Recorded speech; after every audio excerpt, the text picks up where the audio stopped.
ఓం శ్రీ మాత్రే నమః.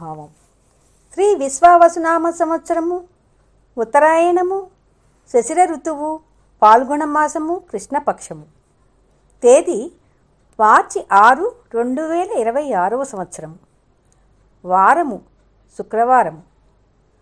సూర్యోదయము ఉదయం 6:34 సూర్యాస్తమయము సాయంత్రము 6:20 వరకు. తిథి తదియ సాయంత్రము 5:57 వరకు ఉన్నది. తదుపరి చవితి.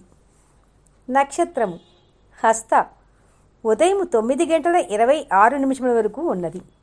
తదుపరి చిత్త. వర్జం సాయంత్రం 6:04 నుండి 7:47 వరకు ఉన్నది. ఈరోజు అధిపతి వసంత ఋతువు. ఈరోజు విద్యాభ్యాసానికి, కళల అభ్యాసానికి, ఆరాధనలకు కూడా చాలా మంచి రోజు. శుభం.